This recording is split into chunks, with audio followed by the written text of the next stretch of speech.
De cette émission Tour de la transition qui reçoit à présent dans son second volet notre invité du jour.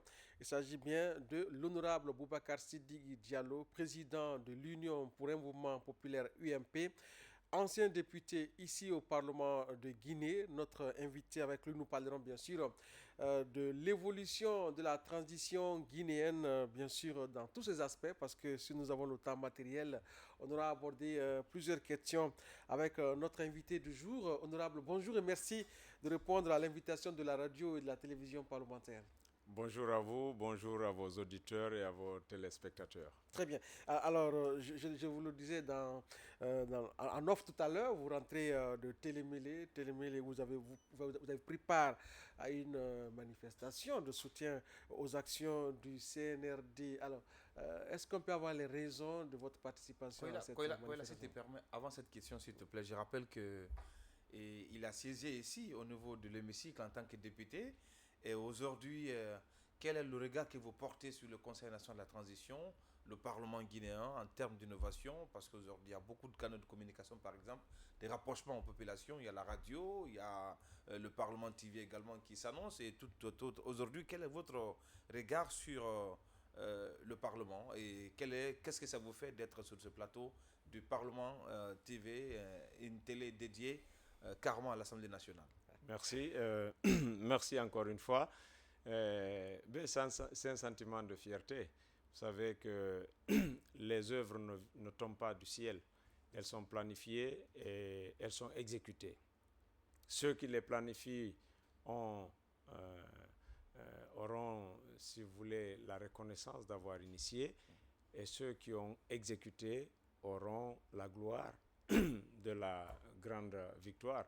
Aujourd'hui, je tire le chapeau pour mon frère Dansa, pour avoir non seulement participé à la planification, parce que ces instruments ont été réfléchis depuis la transition de 2010, à laquelle il faisait partie intégrante. Ok. Et après, il y a eu 2 législatures, et c'est maintenant à son aire qu'il a exécuté. Donc, je lui tire un chapeau parce que, vous savez, ça ne sert à rien de programmer des choses qu'on n'exécute pas.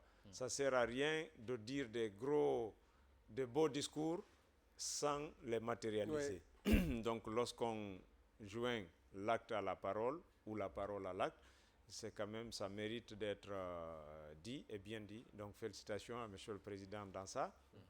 Et il y a beaucoup de changements. Aujourd'hui, la maison qui abrite le Parlement est en train de changer de visage. Donc ça redonne, disons, le blason d'or à cette institution. Vous savez qu'ailleurs, quand vous voyez là où abrite le Parlement, c'est tellement imposant que vous avez tout de suite du respect. C'est comme les palais de justice ailleurs. Ouais. Donc, mais si le palais de justice est logé dans la maison privée, donc ça ne donne pas Oui. cette allure. Donc ici au niveau du Parlement, il y a beaucoup d'avancées, Ouais. non seulement en termes d'infrastructures, en termes d'instruments qui puissent vraiment bien porter ce qui se fait ici au niveau de la cible, qui est la population guinéenne, mais aussi en termes de contenu et de la méthode de réflexion sur la mise en place des instruments, des lois et autres là.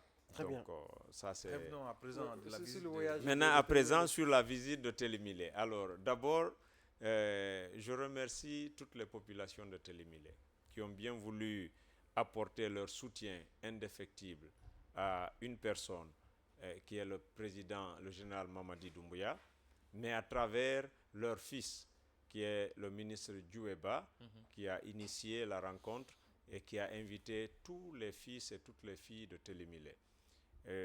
Donc, je leur dis merci. Je dis également merci à M. Tcherno Ibrahim Ba, le directeur du Fonds spécial d'investissement, qui aussi a des mouvements de soutien au président de la République et qui s'est joint à son frère Djoué avec tous les autres mouvements. À Télémilé, j'ai été, pas en tant que président de parti politique, mais en tant que fondateur du mouvement Honneur et Fidélité. Ah oui. C'est un mouvement Honneur et citoyen. fidélité. Honneur et fidélité. Ok. Vous avez vu, certains artistes étaient habillés aux couleurs de Honneur et Fidélité. Donc, j'y ai été à côté de mes frères de Télémilé pour non seulement rappeler tout ce que le général Mamadi Doumbouya et son équipe ont apporté à la préfecture de Télémilé en 3 ans, ce qui était attendu depuis 1958, et également ce qu'ils veulent faire à l'instant et puis dans les prochaines années. Vous savez que Télémilé, c'est une préfecture qui est substantiellement dans les poumons de l'économie de la Guinée. Ouais. Télémilé donne à la Guinée 2 barrages hydroélectriques, Caleta et Soapeti, ce qui fait la fierté du développement énergétique du pays. Mais Télémilé ne bénéficie d'aucune lumière de ces 2 barrages. C'est un paradoxe. Oui, vraiment. Et il n'y a pas de route. C'est un paradoxe. Télémilé, c'est une ville qui fournit de la bauxite. Il y a beaucoup de compagnies minières qui exploitent le sol de cette préfecture-là. Aujourd'hui, la fierté du développement de nos mines, c'est d'abord l'extension et l'augmentation de la production de la bauxite, qui a quitté de 15 millions de tonnes par an à 100 millions de tonnes par an.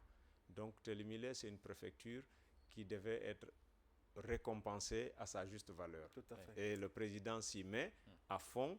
Et d'ailleurs, le ministre de la Santé, en ce qui le concerne, a annoncé que le président a donné 4 centres de santé qui vont être inaugurés au mois de juin. Et le ministre de la Culture, M. Moussa Moïse, nous avait accompagnés lors du baptême du mouvement Honneur et Fidélité. Nous avons été, et ça a permis également, pour sa part, de donner et de réhabiliter l'orchestre national emblématique du Téléjazz. Téléjazz, oui. Très emblématique. Qui a fait ses lettres de noblesse. La remise se fera ici. Il n'écoute que Téléjazz dans sa voiture. Exactement. Effectivement, oui. Oui, bien sûr. Ah oui, donc, vous donnez raison à Moussa Moïse d'avoir réhabilité l'orchestre-là. Et les instruments seront reçus officiellement, je crois, le 16 de ce mois. Okay. Donc, la rencontre de Télémilé a été un moment extrêmement important qui, aujourd'hui, depuis la Révolution, n'avait pas connu une telle mobilisation. Bien. Alors, on va parler à présent, notamment de votre parti, l'Union pour un mouvement populaire, voilà, l'UMP. 2 questions en une. Premièrement, comment se porte votre parti politique? Et deuxième question, c'est vrai que vous êtes, on va dire, on peut vous qualifier de jeune génération politique par votre âge, mais par votre expérience quand même. Vous avez fait un peu de temps sur la scène politique. Vous pouvez donner votre réflexion sur les différents régimes que la Guinée a connus. Alors, quel est votre regard sur l'évolution de la transition dirigée par le général Mamadi Doumbouya? Bien, d'abord, c'est un sentiment de réconfort. Réconfort par rapport à ce qui a été dit, à ce qui se fait, à ce qui est projeté d'être fait. Vous savez, on a souvent embobiné les Guinéens dans des compréhensions très perverses, à dire que non, la politique, c'est l'art de mentir. Ah, la politique, il faut savoir mentir. Oui. Ah non, en politique, il faut promettre. Donc, on a enlevé toutes les vertus dans ce qui est une vocation essentielle et très noble, la politique. La politique, c'est elle qui te permet d'obtenir la confiance du peuple et de travailler substantiellement pour son bien-être. Et donc, ici, nous, on a perverti ça. Quand vous voulez être à une position, vous mentez, vous promettez et vous ne réalisez pas. Après, vous partez derrière une communauté pour dire « Ah, si l'autre me combat, c'est parce que je suis noir ou parce que l'autre est jaune. » Et donc, ça a créé tellement de confusion que, regardez aujourd'hui, dans le mental même de certains hauts cadres de l'État, des gens qu'on qualifie d'intellectuels, ils ont la perception que dans l'arène politique, il y a une mouvance qui appuie, mais 100% et absolument la gouvernance, sans critique, sans suggestion, sans rien. Et il y a une opposition qui doit s'opposer à tout, sans management. Donc on a créé 2 fossés, 2 morceaux qui n'ont aucune possibilité de se rejoindre. Pourtant, ces 2 morceaux sont créés pour travailler essentiellement ensemble pour servir le même peuple. Alors si une mouvance pense qu'elle doit écraser l'opposition et que l'opposition doit écraser la mouvance, c'est déjà un débat perdu. Alors pour ce qui est de l'équipe de CNRD, quand ils sont venus, ils ont dit « Nous voulons faire la refondation ensemble. Nous voulons refonder de Yomou à Boulviné. » Ce sont les termes du général quand il était colonel. Alors, qu'est-ce qu'il a fait? Quelques jours après sa prise du pouvoir, il invite toutes les structures socio-professionnelles au palais. il a rencontré tous les Guinéens par corporation Lors des consultations nationales. lors des consultations nationales pour leur expliquer la même chose, sa vision et la main tendue. Et je dirais, souvent je dis, le président, il y en a qui demandent l'implication des uns et des autres, mais lui, il a quémandé l'implication des uns et des autres. Il a prié les gens. Quand il t'appelle, il dit, je voudrais qu'on fasse ça et ça. Et il le dit d'une façon tellement humble qu'il te met au centre de ses préoccupations et il te fait participer. Même le pouvoir qu'il a déchu, le parti qu'il a renversé, a pris la parole devant lui. Et on sait, en Afrique, lorsqu'il y a un coup d'État, le parti au pouvoir, il disparaît à l'instant. Ouais.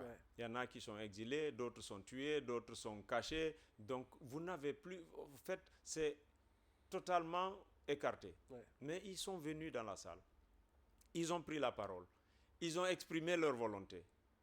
Et je me dis, même si le président ne voulait pas entendre ce qu'ils avaient à dire, mais il les a quand même donné la parole pour exprimer leur opinion. Ouais. Ça, c'est important. Ça devait quand même donner, si vous voulez, la couleur ou la saveur de la sauce qui devait être préparée. Il a dit, travaillons ensemble. Et les politiques, certains ont trahi. C'est-à-dire, en lieu et place de venir s'ajouter à eux pour refonder, ils ont envoyé des chronogrammes pour lui demander à quelle date il lui donnait de quitter. Donc ça a créé un fossé, ça a créé du buzz et ils ont donné l'impression que la Guinée est un pays instable. Donc il y en a qui sont sortis dehors, ça a bavardé un peu partout. Mais les militaires sont restés droits dans leurs bottes et ceux qui les soutiennent sont venus renforcer cette dynamique. C'est pourquoi vous voyez dans toutes les villes l'effervescence pour dire nous soutenons les actions du gouvernement. Mais qu'est-ce qu'on soutient? Ce n'est pas le vent, ce n'est pas les promesses. Aujourd'hui, il y a des routes qui sont en train d'être faites. Des gens qui étaient complètement enclavés hier dans la capitale, prenez à l'axe à Bambeto là-bas, il y en a qui ne pouvaient plus rentrer chez eux quand il pleut même pour 5 minutes parce que tout est inondé. Aujourd'hui, ils garent leurs véhicules sous leur maison. Et il est en train aujourd'hui d'épurer tout ce qui était, si vous voulez, des pesanteurs de gabégie, de dictature et de forte corruption dans l'administration. Il a créé une juridiction spéciale. Cette juridiction, elle va fonctionner. L'histoire retiendra que chaque homme sera coupable des actes qu'il a posés, en bien ou en mal. Si la justice fonctionne bien, c'est elle qui est coupable, qui est glorieuse. Si elle fonctionne mal, c'est elle qui est coupable. Le général on ne peut pas mettre au dos du général les ratés d'une justice. Non. Parce qu'il l'a créé, il a donné des lois, il a mis, tout est clair sur papier. Alors il faut que chacun ait les tripes à assumer ses responsabilités conformément à la loi. Donc il a créé cette juridiction qui est en train de faire son travail. Il a dit, il s'est rendu compte que le premier régime nous a doté de 3000 bâtis publics. Vous savez, nous, quand on était tout petit, partout on partait dans une préfecture, parce que mon père était fonctionnaire, on logeait dans le logement officiel qui est dédié à lui. Mon père était inspecteur des impôts. Moi, je suis né à Kankan. À Kankan, au logement de l'inspecteur des impôts, c'est là où je suis né. Quand on est venu à Boké, c'est là où on a logé. Quand on était à Kindia, c'est là où on a logé. Dans chaque ville, tous les hauts cadres de la ville étaient logés par l'État. C'est ce qui faisait un patrimoine de 3000 bâtis publics. Et quand le général a pris le pouvoir, même ses ministres n'avaient pas de logement. Et quand il a posé la question, on lui dit, mais comment? Le bâti public n'a même pas 200 logements. Voilà l'idée qui a amené cette refondation, la refondation de ce secteur. Il dit récupérer tous les biens expoliés de l'État. Il en a fait un ministère. L'intitulé du ministère de l'Habitat, il y a et la récupération des biens expoliés de l'État. Alors, ils ont commencé à récupérer. Aujourd'hui, donc, de l'université jusqu'au pont 8, tout a été récupéré. Aujourd'hui, il y a une nouvelle cité ministérielle là. Et les efforts vont continuer. Regardez à Mamou, tout le domaine qui était dédié à la conserverie, c'était l'une des premières usines en Afrique. Tout a été vendu jusqu'au bâtiment de la conserverie. À Gawal, quand j'étais tout petit là-bas, il y avait une forêt classée devant notre maison. Il y avait des acacias, les mouvements pionniers se réunissaient là. les préfets sont venus, ils ont tout découpé, ils ont vendu, il n'y a plus de forêt classée au centre-ville. Donc, on a hérité d'une sauvagerie et d'un braconnage criminel. Ouais. Donc, aujourd'hui, ils sont en train de rectifier. refaire ça. Donc, Au niveau de l'épurement des effectifs de la fonction publique, tous ceux qui devaient aller à la retraite ont été amenés à la retraite. Et pas que ça, les pensions à la retraite ont été revalorisées. C'est là où je tire chapeau au général Aminata Diallo qui s'est battu pour faire de cette réforme et de la promesse du président une réalité. Il y avait des veuves qui prenaient des pensions de 200 000. 200 000, c'était misérable. 200 000, c'est $2 Ouais. pour un trimestre. Aujourd'hui, le minimum prend 1 million. Le SMIC, c'est à 500 000. Donc, 2 fois le SMIC pour des retraités. C'est une avancée. On ne peut pas enrichir tout le monde en quelques secondes. Oui.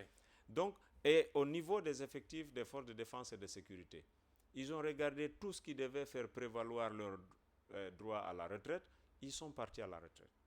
Les réformes touchent jusqu'aux institutions politiques.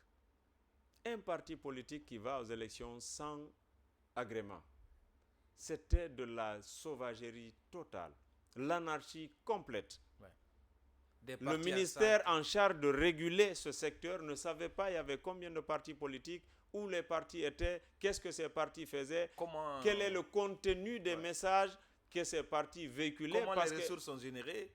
Comment les ressources sont générées. Parce qu'un parti politique, c'est avant tout un instrument d'État.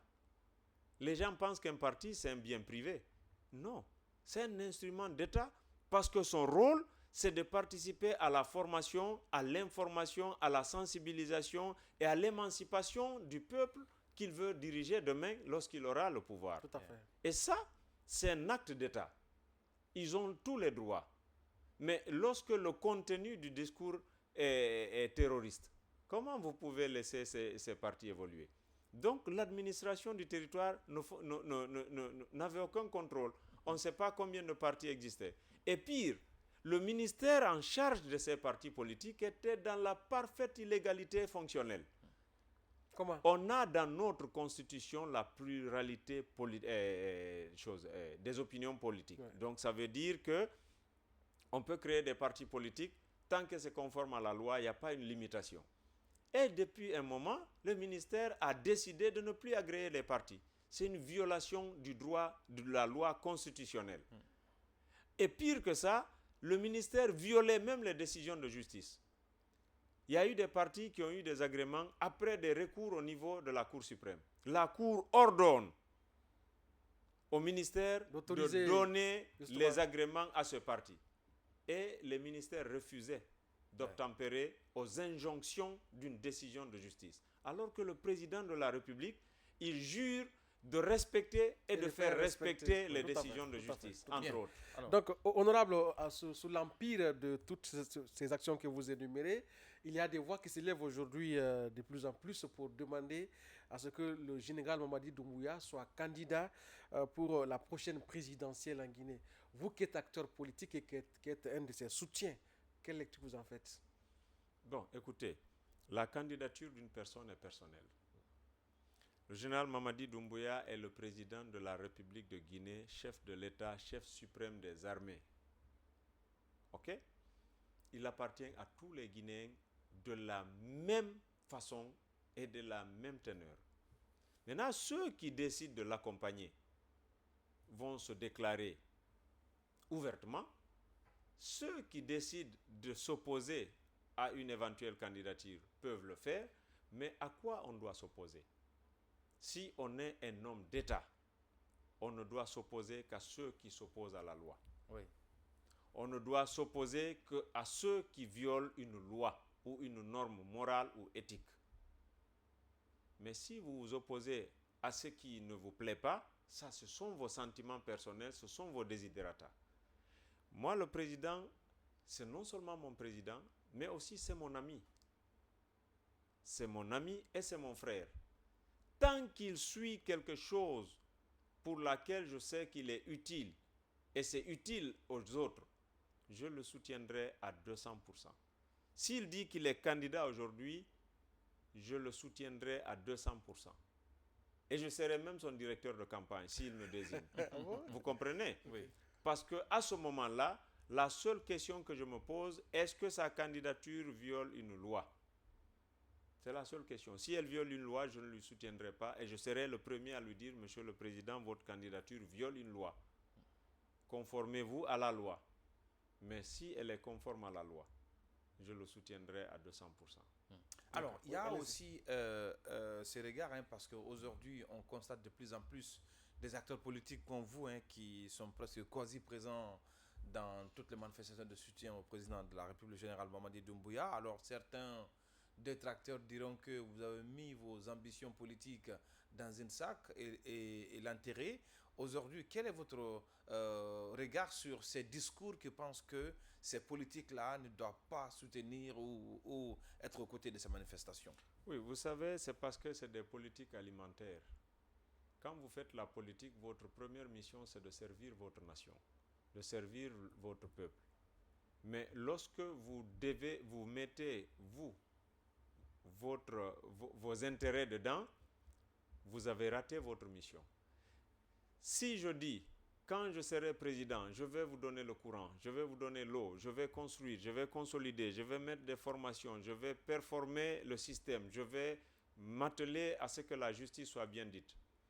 Mais pendant ce temps, il y a un autre qui est président qui est en train de faire la même chose, mais qui a besoin de mon aide. Je dois le fatiguer pour l'empêcher d'avoir ce résultat et attendre que moi je sois président pour que les Guinéens bénéficient de ça, ou bien je dois l'aider afin que ce résultat-là soit à la portée des Guinéens. On devient une équipe.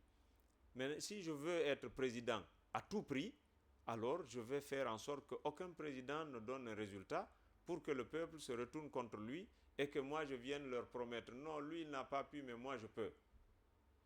Si c'est ce genre de politique, ils sont en droit de me critiquer.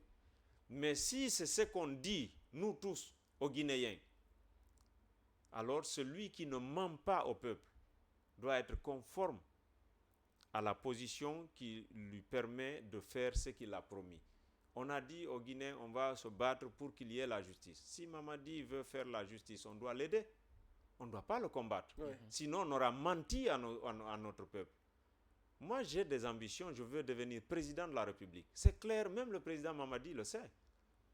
Mais je ne veux pas la lever pour être président ou l'empêcher de réaliser le développement de la Guinée parce que moi, j'ai des ambitions et je suis pressé. On va les aider. Ils vont faire les réformes qu'ils feront. Et comprenez une chose, le président Mamadi n'est pas Dieu. Il fera des erreurs. Et ce qui est important, c'est que les erreurs ne soient pas plus que ce qu'il a fait de correct. Comme acquis. Mais pour que cela soit, il faut que nous tous, nous venions l'aider. Les militaires ne sont pas formés essentiellement pour le pouvoir. Mais ils ont une qualité du pouvoir qui est indispensable à la bonne gestion du pouvoir. C'est l'ordre. Toute cette anarchie en Afrique, c'est par les pouvoirs civils. Et regardez tous les pays qui ont eu un développement à travers le monde. C'est des pays où les militaires ont dirigé. Vous comprenez? Oui. Toutes les monarchies européennes ont été dirigées par des conquérants, donc des militaires. Très bien. La France, elle est fière de son Napoléon. Il n'est pas civil. Elle est fière de son général de Gaulle. C'est un général, c'est un putschiste. Il a fait un coup d'État. Il a pris le contrôle. Aujourd'hui, la France est fière de lui. C'est le Mais cas du pourquoi Ghana également. Le Ghana qu'on cite comme modèle? Rawlings. Je vois des opposants, ils citent le Ghana, mais sans dire comment le Ghana est arrivé là. Ce n'est pas l'élection qui développe un pays. Après une élection, c'est fini là. Le jeu démocratique, il est terminé. Mais c'est le travail qui développe. Alors, tout Guinéen qui est sur le chemin du travail, c'est notre devoir de l'accompagner. Oui, parlant justement d'élection, il y a aussi le projet de nouvelle constitution qui est désormais disponible. Quel regard portez-vous justement dans son volet innovation? Parce que ce projet a en son sein plusieurs innovations qui aujourd'hui suscitent assez d'intérêt auprès de l'opinion publique. Très bien. Encore une fois, je félicite les membres du CNT. Ils ont fait un travail remarquable. Et la première des choses, c'est d'abord de montrer aux Guinéens qu'on doit écouter. C'est une pédagogie que le président Dansa a particulièrement réussi. Vous savez, les gens, ils parlent, quand ils critiquent, ils parlent de légitimité. Non, ils ne sont pas légitimes. Mais ils ne savent pas c'est quoi la légitimité. Ouais. Lorsque la majorité d'une corporation ou d'un peuple adhère à une idée, elle devient légitime. Tout à fait. C'est ce qui fait que les députés, puisqu'ils sont élus par les Guinéens, ils ont le droit d'écrire, de prendre des décisions qu'on appelle lois et qui s'appliquent à tout le monde et de façon impérative. Ouais. Mais lorsque ceux pour lesquels vous devez rédiger ces lois-là sont impliqués à la rédaction des lois, alors c'est que le travail, il est bon. Parce que chacun s'y retrouve. Chacun s'y retrouve par corporation. Aujourd'hui, dans les innovations, on a le droit de pétition qui avait été consacré par le CNT de 2010. Mais la faiblesse de cette disposition, c'est qu'elle ne prévoyait pas les mécanismes par lesquels on devait exercer ce droit de pétition. Dire seulement que oui, tel existe, mais sans dire comment il doit fonctionner, Ouais. ça c'est limite. Et aujourd'hui, avec le temps, avec le recul, je crois que le CNT de 2025 a compris qu'il fallait mettre du contenu dans l'explication de la pétition. Une pétition, ça permet à une majorité ou à une minorité de s'exprimer sur un point par rapport à sa corporation ou si c'est à une échelle nationale par rapport à la vie de la nation. Et c'est assorti de décisions contraignantes par une autorité qui est au-dessus. Comprenez? Alors, si le droit de pétition aujourd'hui, il y a une loi organique qui va déterminer les conditions, les formes et tout dans lesquelles ce droit est exercé, je crois que ça va nous permettre, aujourd'hui, lorsque des gens se prononcent au nom de tout le monde et qu'il y ait des failles dans ça, la seule façon de corriger les failles, c'est de faire agir la pétition. J'avais demandé ça par rapport au problème des recours en matière électorale. Tel que la loi guinéenne est faite, aucun parti politique ne peut faire un recours électoral et gagner le recours. Impossible. Je le dis, j'ai été praticien du droit, j'ai été législateur, j'ai étudié le droit, je suis acteur politique, je subis aussi, mais tel que c'est fait, personne ne peut faire un recours et le gagner. Parce que le juge qui est dans son bureau n'était pas au lieu des faits. Ouais. Quand la CENI, qui a déjà une préemption de vérité, parce que c'est une institution d'État qui est chargée d'établir la liste électorale, d'organiser les élections et de proclamer les résultats provisoires. Donc lorsqu'elle le fait, elle est supposée être correcte, de par la loi, parce que c'est son attribution. Quand vous voulez démentir ou faire mentir la CENI, il faut apporter des preuves. Mais ce n'est pas un discours qui va gagner le recours. Et quelle est la preuve qu'un politicien a quand il y a eu bourrage d'urne ici, quand il y a eu intimidation là, quand il y a eu fraude électorale ici? Avec de simples textes qu'on écrit sur des bouts de papier pour dire ici on m'a volé, là-bas on a intimidé les gens, ici on a fait ça. Que du verbiage, il n'y a aucun support matériel pour justifier ou apporter la preuve de ses dires. Oui, comment le juge va dire que ce candidat-là, il a raison sur son recours? Oui, justement par rapport à cette question, il y a aussi la qualité de la personne qui est censée saisir la Cour constitutionnelle. Ça a évolué dans le projet de constitution, puisque tout citoyen a la qualité désormais de pouvoir saisir directement cette, on va dire, juridiction. Absolument. Vous qui êtes spécialiste en la matière, quelle lecture on peut en faire? Oui, et c'est normal parce qu'on avait en 2010 fait une avancée.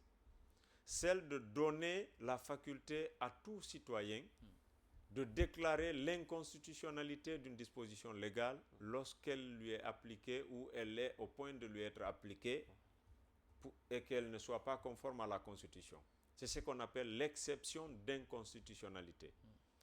Ça n'existait pas dans le droit guinéen. Mais on a constaté qu'il y a des dispositions qui sont dans les lois simples et qui violaient l'esprit de certaines dispositions des lois constitutionnelles. Mais le juge, il vient, il te juge, il te condamne conformément à cette loi, alors que la Constitution te protège de ça. Oui. Et tu n'as aucune faculté de dire non, cette loi n'est pas conforme à la Constitution. On a inséré ça dedans. Donc si cette fois-ci, encore, ça évolue, on donne la faculté à tout citoyen de faire des recours devant cette juridiction, ça veut dire qu'aujourd'hui, des citoyens qui étaient brimés dans leurs droits et qui devaient passer par des institutions pour se faire rétablir, et que ce n'est pas l'affaire ou la priorité de ces institutions, étaient là à subir passivement une injustice. Donc si on lui rétablit dans ce droit, ça veut dire que l'esprit évolue. Ça veut dire que les gens sont partis et ils ont pris l'expérience de la pratique pour la mettre dans la légistique. Tout à fait. Et c'est extrêmement important. Alors, l'autre actualité, aujourd'hui, on le sait que le projet ou le programme Simandou passionne presque tous les Guinéens aujourd'hui. Qu'est-ce que Simandou vous inspire, Monsieur le Président? Alors, Simandou, je disais à un ministre, je ne dis pas son nom, je dis, dans Simandou, là, il faut qu'on m'explique très bien, que je comprenne. Mais ce que j'ai compris comme tout Guinéen, parce qu'après, au-delà, il faut que chaque Guinéen essaie de chercher à comprendre, parce qu'il s'agit de la Guinée et le Simandou, c'est un bien national. Ouais. Mais Simandou, c'est quoi? C'est, on fait terre à terre. C'est comme si vous venez, vous envoyez une masse d'argent, vous dites, ok, la famille est là, quels sont nos problèmes? On dit, celle-là a besoin de chaussures, ok, l'autre a besoin d'eau, ok, celui-là a besoin de médicaments, et on a tous besoin de la dépense commune pour manger, on a besoin aussi de remettre la maison, les besoins. Donc Simandou, c'est un projet qui nous permet d'exploiter nos richesses et de les redistribuer aux différents secteurs de développement. L'agriculture, l'industrie, les infrastructures, l'éducation, le tourisme, tous les secteurs de développement. Donc comprenez très bien, il s'agit de vendre l'un des minéraux les plus demandés sur le marché mondial. Et donc, ça veut dire qu'on a une denrée rare et très valeureuse et on a des besoins criards. Donc, c'est l'adéquation entre le besoin et les moyens de sa satisfaction. C'est ça, Simandou. Et pendant plus de 20 ans, les partenaires qui devaient nous aider à exploiter Simandou ont mis Simandou en jachère. Ça veut dire quoi? Ils ont bloqué le développement pour le lancement du projet parce que tout simplement, il y a des pays, des grosses multinationales qui ont investi dans l'extraction du fer dans d'autres pays, mais la teneur de ces fers-là est inférieure à la teneur du fer de Simandou. Donc si vous envoyez un produit de première qualité dans un marché, les produits de seconde qualité perdent en valeur et ils sont invendus. Donc ces pays ne voulaient pas que leurs minéraux soient invendus. Mais sauf que l'exploitation de ces genres de minéraux, ce n'est pas dans moins de 50 ans. Alors ils voulaient mettre la Guinée en jachère pendant 50 ans, 75 ans, 100 ans. Quand ces réserves sont épuisées dans ces pays, après on se rabat à la Guinée. Mais pendant ce temps, tous les Guinéens vont souffrir. Et ce régime, bien avant le régime de Alpha Condé, avait commencé à amorcer. Mais il y avait des cadres qui étaient partis se faire soudoyer et donc ils retardaient le processus. Et il disait parce que le président Alpha Condé tenait, donc il lui faisait croire que ça avançait, mais en réalité rien n'avançait. Il a fallu l'arrivée du général Mamadi pour qu'il comprenne que rien n'avance et qu'il tape sur la table et que ça avance. Aujourd'hui, les rails sont presque finis. À la fin de cette année, si Dieu le veut bien, on va commencer la première phase d'exploitation. Donc, ça veut dire qu'aujourd'hui, on est en phase de dire que très bientôt, Simandou va commencer à nourrir la Guinée. Très bien. Et à ce moment, ça restera deux contraintes. La première, c'est la bonne planification de la répartition des ressources dans les secteurs prioritaires de développement. La deuxième, c'est la bonne gestion des ressources distribuées, parce que le Guinéen, tant qu'il n'y a pas la contrainte, il est capable de tout voler. Tout à fait. Donc ça ne sert à rien de faire des discours est là pour ça. si ceux qui rentrent dans les caisses va dans les poches. Heureusement que la CRIEF Très bien. est là pour ça. Alors, merci beaucoup, honorable. Ce fut un grand plaisir, un grand honneur pour nous de vous recevoir. On espère bien qu'on vous aura dans d'autres numéros de cette émission autour de la transition. Ainsi prend fin donc ce premier numéro de la semaine qui a reçu dans son volet invité de l'émission honorable Boubacar Sidiki Diallo, président de l'Union pour un mouvement populaire UMP. Avec lui, nous avons parlé bien sûr de l'évolution. Et membre fondateur du mouvement Honneur et Fidélité. Honneur et Fidélité. HF. Très bien. On aura l'occasion d'ailleurs de parler, voilà, de parler du mouvement uniquement. de ce mouvement. Ouais. Très bien, parce Il est que très intéressant. les échéances qui approchent, en tout cas, le nécessitent et voudraient bien qu'on parle de toutes ces initiatives citoyennes. Voilà, donc merci à toute l'équipe technique qui nous a permis de produire ce premier numéro de la semaine. Merci à nos chroniqueurs Bella Kamano, Mohamed Bari. On se retrouve, Inch'Allah, dans les prochains numéros de cette émission. Portez-vous bien. Au revoir.